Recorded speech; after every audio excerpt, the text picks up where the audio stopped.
Assalamualaikum warahmatullahi wabarakatuh. Alhamdulillahi rabbil alamin. Wa bihi nasta'inu ala umuri dunya waddin. Ashhadu an la ilaha illallah wahdahu la syarika lah. Wa ashhadu anna Muhammadan abduhu wa rasuluh. Allahumma salli wa sallim wa barik ala Muhammad wa ala alihi wa sahbihi wa man tabi'ahu bi ihsan ila yaumiddin. Amma ba'd. Para penonton yang mulia, kajian kita pada kesempatan ini adalah tentang hadis Rasulullah SAW yang ada dalam buku Hadis Arba'in Al-Arba'in An-Nawawiyah, hadis ke-10. Hadisnya berbunyi, An Abi Hurairah radhiyallahu anhu qala Rasulullah sallallahu alaihi wasallam, Inna Allah ta'ala tayyibun la yaqbalu illa tayyiban, wa inna Allah amara al-mu'minina bima amara bihil mursalin, faqala ta'ala Ya ayyuhar rusulu kulu minat tayyibati wa'amalu salihah. Wa qala ta'ala Ya ayyuhalladzina amanu kulu min tayyibati ma razaqnakum. Thumma dzakara ar-rajula yutilu as-safara ash'atha aghbara yamuddu yadayhi ila as-sama' Ya Rab, wa mat'amuhu haramun, wa mashrabuhu haramun, wa malbasuhu haramun, wa ghudhiya bil harami, fa anna yustajabu lahu. Rawahu Muslim.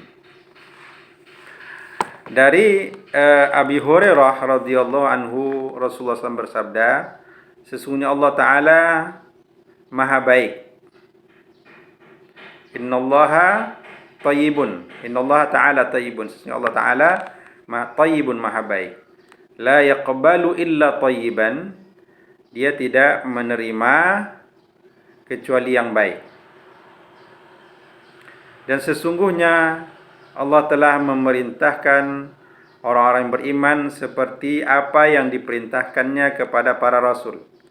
Dia berfirman, Wahai para rasul, makanlah segala yang baik dan beramallah amalan yang soleh. Al-Quran surat Al-Mu'minun ayat 51. Dan dia juga berfirman, Wahai orang-orang beriman, makanlah apa yang baik yang telah Allah anugerahkan kepada kalian. Surah Al-Baqarah ayat 172. Kemudian Rasulullah SAW menyebutkan seorang yang menempuh perjalanan yang jauh, rambutnya kusut, wajahnya penuh debu. Orang itu mengulurkan kedua tangannya ke langit sembari berkata, Ya Rab, wahai Tuhanku, wahai Tuhanku. Sementara itu, makanannya haram, minumannya haram, pakaiannya haram, dan diberi makanan yang haram. Jadi, bagaimana mungkin doanya akan dikabulkan? Hadis riwayat Muslim. Jadi, para penonton yang mulia, hadis ini menjelaskan kepada kita bahwa sesungguhnya Allah Ta'ala maha baik, tayyib, la yaqbalu illa tayyiban. Allah tidak menerima amalan, menerima kecuali yang baik. Jadi tidak diterimanya amal dalam beberapa hadis itu diartikan bahwa amal itu bisa saja tidak sah. Seperti hadis yang mengatakan la yaqbalullahu salata ahadikum idza ahdatsa hatta yatawadda. Allah tidak menerima amalan, tidak menerima salat salah seorang kamu kalau dia salat dalam keadaan berhadas sampai ia berwudu. Jadi kalau orang sedang berhadas, salat itu salatnya tidak diterima. Nah, kemudian bisa juga bermakna dia tidak mendapatkan pahala dari salatnya atau dari ibadahnya. Jadi ibadahnya secara rukun dan syarat selesai tanggung jawab dia, tetapi ibadahnya tidak ada pahalanya di sisi Allah Subhanahu wa taala. Jadi tidak atau juga makna bisa juga bermakna tidak sempurna ibadahnya. Nah, dalam hadis ini menyebutkan bahwa Allah taala baik, tidak menerima kecuali yang baik. Jadi kalau ada orang berinfak dari harta hasil judi mamanya, maka Allah tidak akan menerimanya. Atau dia membangun masjid dari hasil judi, dari hasil curian, dari hasil korupsi gitu, maka itu tidak hal yang baik, hal yang haram. Yang haram ini tidak diterima oleh Allah Subhanahu wa taala. Artinya dia amalannya tidak diterima, dia tidak akan mendapatkan pahala dari amalan itu. Nah, kenapa? Karena Rasulullah menyebutkan bahwa Allah SWT menyuruh orang mukmin untuk memakan hal yang baik-baik. Kulu minat thayyibat.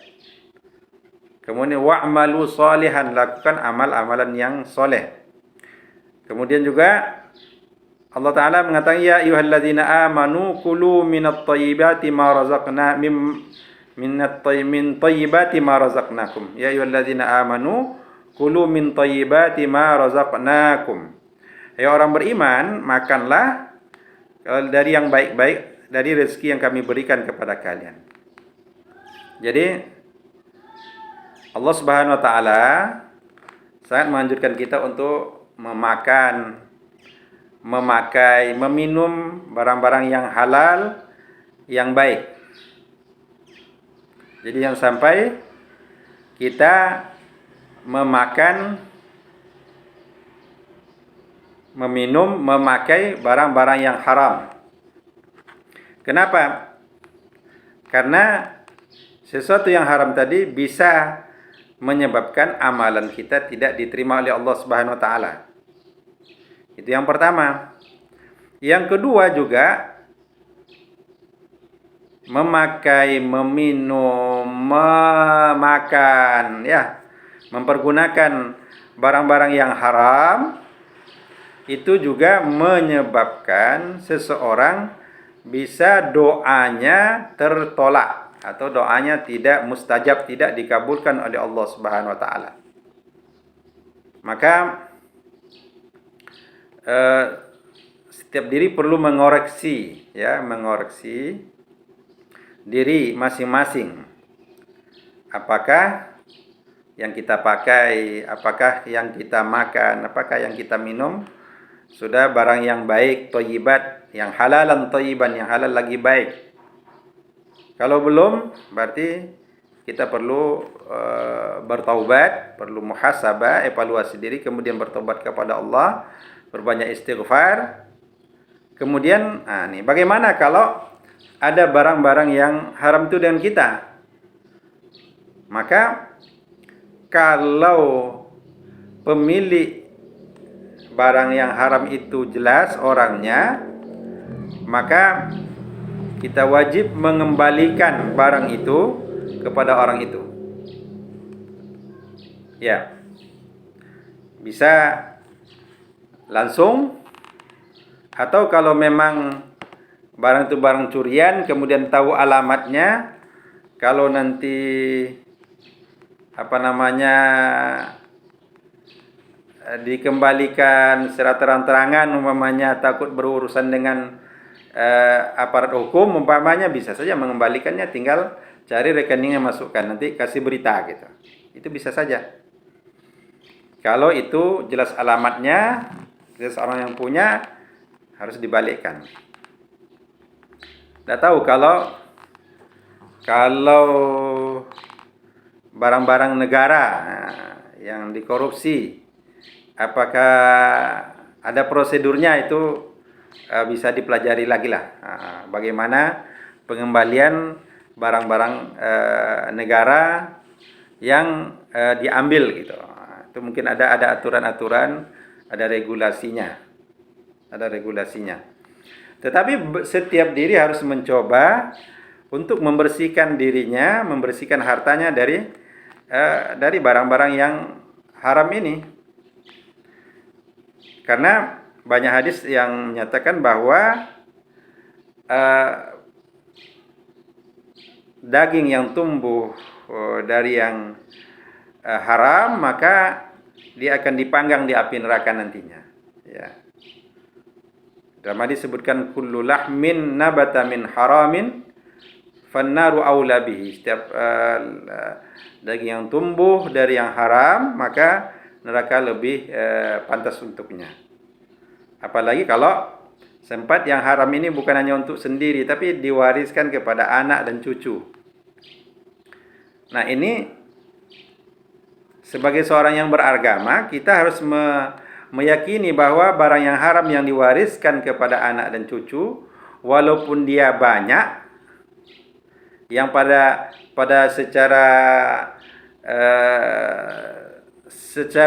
logika dunianya, harta yang banyak ini akan bisa menyenangkan, membahagiakan anak dan cucu kita. Itu logika dunianya.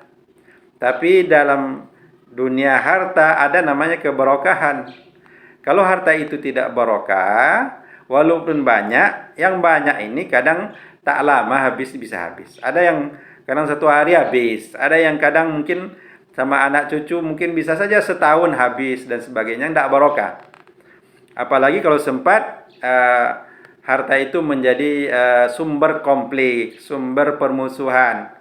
Bahkan ada yang sampai berbunuhan karena harta. Setelah orang tuanya meninggal, belum lagi sempat baru, atau mungkin belum sempat dikuburkan, atau sudah dikuburkan baru sehari 2, itu sudah mereka ada bertengkar untuk warisan.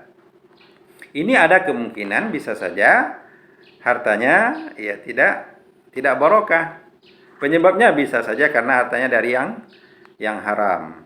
Jadi bapak-bapak yang semangat mengumpulkan harta itu bagus.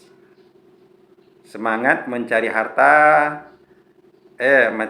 kemudian mendapatkan rezeki Allah sebanyak-banyaknya, miliaran, triliunan, semangat itu bagus. Selama semangat itu dalam mengumpulkan yang halal dan thayyib.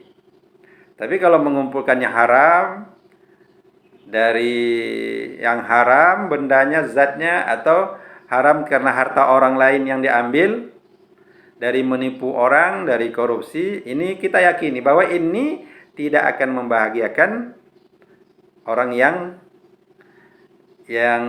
mendapatkannya, apalagi tidak juga akan membahagiakan anak dan cucu kemudian. Ini yang kita yakini dalam Islam. Dan terakhir dalam hadis ini ditekankan betul bahwa doanya nanti tidak terkabulkan.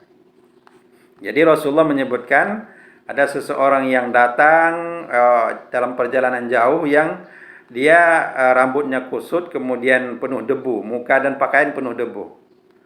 Ini artinya apa?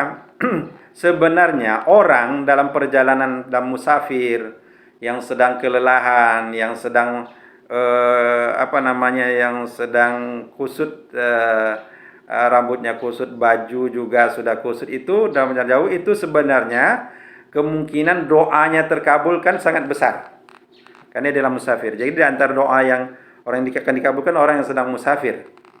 Tapi orang ini, kata Rasulullah, dia mengucapkan ya Rabbi, wahai Tuhanku, minta banyak yang dia minta. Tapi Rasulullah mengetahui bahwa orang ini mat'amuhu haramun, makanannya haram, masrabuhu haram, minumannya dari yang haram, wa malbasuhu haram, pakaian yang dipakai juga dari yang haram atau juga zatnya haram, wa ghuzziya bil haram, dia diberikan makanan dengan yang haram.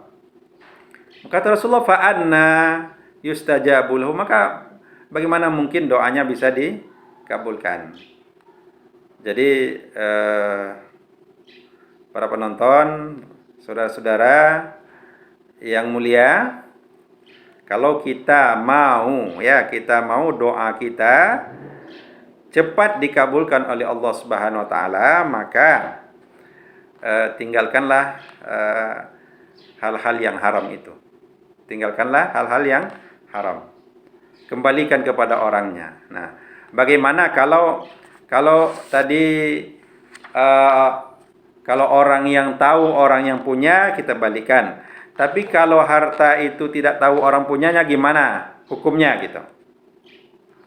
Jadi bagaimana membersihkan harta yang haram gitu ini. Jadi kalau tahu pemiliknya, dibalikkan. Kalau pemiliknya tidak tahu, maka pendapat yang sangat ini yang paling yang paling manfaatnya paling pas itu adalah harta itu disedekahkan dengan niatkan bahwa ini untuk orang-orang yang punya hartanya, pahalanya gitu. Ya, bisa orang yang membutuhkan, disedekahkan pada orang yang membutuhkan, atau mungkin juga untuk hal-hal kebutuhan sosial lainnya. Nah, cuma ada berbeda pendapat tentang masalah ini. Ada yang mengatakan bahwa harta itu disedekahkan. Ini pendapat Syekh Atha bin Rabah mengatakan bahwa harta yang dicuri umpamanya, atau harta yang didapatkan tidak tahu alamatnya siapa yang punya, maka disedekahkan, pahalanya diniatkan untuk orang yang punya harta. Itu pendapat pertama. Pendapat kedua, kalau Imam Asy-Syafi'i rahimahullah itu berpendapat bahwa harta haram itu disimpan hingga diketahui pemiliknya. Simpan sampai diketahui pemiliknya. Ya. Sementara pendapat yang ketiga, Fudail bin Iyad berpendapat bahwa harta haram tersebut harus dimusnahkan. Pasalnya tidak boleh bersedekah dengan harta yang haram. Nah, ini ya, ada tiga pendapat ini, disedekahkan, disimpan sampai datang pemiliknya. Kemudian ada yang mendapat bahwa itu dimusnahkan. Nah, kemudian bagaimana tarjih ya, atau yang dipilih oleh para ulama? Di antaranya Ibnu Rajab Al-Hambali berkata, pendapat yang sahih adalah menyedekahkan harta tersebut. Menyedekahkan harta tersebut karena memusnahkan harta adalah perbuatan yang dilarang. Jadi daripada dibakar duit itu kan, lebih disedekahkan kepada orang yang memerlukannya. Kemudian karena membakar atau memusnahkan harta tidak ada hal perbuatan yang dilarang. Itu yang untuk. Kemudian bagaimana pula dia menanggapi pendapat Imam Syafi'i yang simpan saja selama-lamanya gitu. Itu dia berpendapat sementara itu menyimpan harta sampai diketahui pemiliknya juga berisiko akan terjadi kehilangan ataupun dicuri. Jadi lebih baik disedekahkan dan pahalanya diperuntukkan untuk pemilik harta tersebut. Jadi ini pendapat Ibnu Rajab Al-Hambali, memilih untuk pendapat untuk disedekahkan. Ini karena kalau tidak disedekahkan, apalagi kalau uangnya banyak, itu bisa keamanan juga tidak nyaman, tidak mungkin, bisa hilang, bisa juga nanti dicuri orang. Nah, itu kalau ini. Kemudian tentunya Ini bisa kita lakukan dalam rangka membersihkan harta kita. Ya, kalau ada hal-hal yang syubhat, apalagi kalau jelas haram gitu ya. Ya, atau jelas memang barang itu dulu dicuri, kemudian sekarang sadar, tobat kepada Allah. Lakukan yang terbaik untuk kita. Ya, pendapat yang didapatkan tadi disekahkan, kemudian diniatkan untuk orang yang punya harta kalau tidak diketahui orangnya. Tapi kalau alamatnya atau anak keturunannya masih ada, bisa diberikan kepada mereka. Kemudian ya, dalam hadis itu disebutkan juga bahwa sebenarnya doa orang yang safar, ya, doa orang yang punya baju yang lusuh, kemudian menengadahkan dua tangannya gitu ya, sambil mengadakan dua tangan, ini sebenarnya adalah min asbab istijabatid doa, sebab doa dikabulkan. Tapi bagaimana doanya tidak dikabulkan? Ini yang jadi masalah. Nah, sebenarnya kalau sudah musafir, sedang kesusahan dalam musafir, apalagi musafir mau haji, mau pergi umroh, menuntut ilmu, mencari penghidupan, kemudian berdoa, ya Rabbi, ya Rabbana, ya Rabb, berdoa, banyak doa. Doa orang musafir ini insyaallah mudah-mudahan dikabulkan Allah Ta'ala. Tetapi ketika mat'amuhu haram, makanannya haram, kemudian minumannya haram, kemudian pakaian yang dipakai haram, kemudian juga seluruh makanan fasilitas-fasilitas yang haram, maka kemungkinan doanya tidak dikabulkan sangat besar. Untuk itu jangan sampai kita berniat mewariskan harta sebanyak-banyak tapi dari barang yang haram, karena juga tidak akan barokah dan juga tidak akan memberikan kebaikan. Tapi usahakanlah untuk mendapatkan harta yang barokah dan harta yang halal. Usahakan untuk mendapatkan harta yang barokah dan yang halal. Dan harta yang barokah dan yang halal ini tidak menghalangi orang untuk mendapatkan harta yang banyak. Karena juga para sahabat, ya, Abu Bakar, Utsman, Abdurrahman bin Auf, Umar bin Khattab itu terkenal, Sa'ad bin Abi Waqqas itu terkenal sahabat-sahabat yang banyak harta, tapi mereka dapatkan dari yang halal. Jadi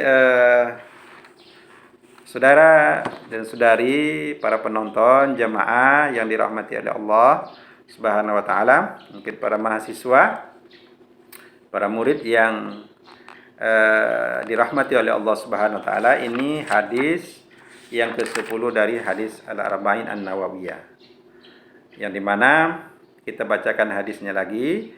An Abi Hurairah radhiyallahu anhu qala Rasulullah sallallahu alaihi wasallam, innallaha ta'ala thayyibun la yaqbalu illa thayyiba wa innallaha amara al-mu'minina bima amara bihil mursalin. Faqala ta'ala, ya ayyuhar rusulu kulu minat thayyibati wa'malu salihan. Wa qala ta'ala, ya ayyuhalladzina amanu kulu min thayyibati ma razaqnakum. Thumma dzakara ar-rajula yutilu as-safara as'atha aghbara yamuddu yadayhi ila as-sama' ya rabbi wa mat'amuhu haramun wa mashrabuhu haramun wa malbasuhu haramun wa ghuziya bil haram fa anna yustajabu lahu. Dari Abi Hurairah radhiyallahu anhu, Rasulullah berkata, sesungguhnya Allah itu baik, tidak menerima kecuali hal yang baik-baik. Kemudian sesungguhnya Allah Ta'ala menyuruh orang beriman dengan apa yang dia perintahkan kepada para Rasul sebelumnya. Faqala, maka Allah Ta'ala berfirman, wahai para Rasul, ya ayyuhar Rasul, kulu minat thayyib, makanlah dari apa-apa dari yang baik-baik. Dari thayyibat, wa'malu salihan, dan lakukanlah amal soleh. Wa qala ta'ala, dan berkata Allah Ta'ala, ya ayyuhalladzina amanu, ya orang beriman, kulu min thayyibati ma razaqnakum, makanlah dari apa-apa yang baik-baik yang kami berikan rezeki kepada kalian. Nah, kemudian Rasulullah menyebutkan seorang laki-laki yang mengadakan perjalanan yang jauh, yang rambutnya kusut, badan wajah rambut badan yang berdebu gitu ya. Kemudian dia menengadakan tangannya ke langit, kemudian mengatakan ya Rabbi dengan banyak doa. Wa mat'am sementara wa mat'amuhu makanannya haram, masrabuhu haram, minumannya haram, malbasu haram, pakaiannya haram, wa ghuziya bil haram, kemudian dia juga diberi makanan yang haram, fa anna yustajabu lahu. Maka bagaimana mungkin doanya akan dikabulkan? Kenapa? Karena dia semuanya memakai yang haram. Hadis ini riwayat Imam Muslim. Jadi mudah-mudahan kita bisa menjalankan kehidupan kita dan kita diberikan oleh Allah SWT rezeki yang halal, yang thayyib. Kemudian Allah SWT menerima amalan kita. Kemudian Allah juga mengabulkan doa-doa kita insyaallah. Dan insyaallah doa kita untuk diri kita, untuk saudara kita, untuk orang tua kita, untuk anak dan istri kita, untuk murid-murid kita, untuk tetangga kita, untuk kawan-kawan kita. Jangan lupa berdoa, dan supaya doanya dikabulkan, usahakan untuk menjauhi hal-hal yang haram, baik makanan, baik secara zatnya atau mungkin juga secara cara mendapatkan barang itu, ya, makanan kah, pakaian kah, minuman ke mungkin kendaraan, kemudian juga fasilitas rumah, semualah usahakan mendapatkannya dari hal-hal yang haram. Astagfirullahalazim, usahakan untuk mendapatkannya dari hal yang halal, jangan sampai yang haram. Jadi bagaimana dengan kehidupan yang lalu, yang sudah ada harta yang haram, ya bertobat kepada Allah SWT, perbanyak istighfar. Jadi tadi kalau yang namanya yang berhubungan dengan manusia harus minta maaf, kemudian dibalikkan minta maaf. Atau kalau tidak ya dibalikkan. Kalau tidak ketahui orangnya berarti ada tadi caranya, yaitu disedekahkan dengan niat Allah Ta'ala mengampunkan dosa yang lalu. Itu yang dapat saya sampaikan untuk keterangan tentang hadis ke-10 dalam hadis Al-Arba'in An-Nawawiyah. Mudah-mudahan ada manfaatnya. Subhanakallahumma wa bihamdika asyhadu an la ilaha illa anta astaghfiruka wa atubu ilaik. Assalamualaikum warahmatullahi wabarakatuh.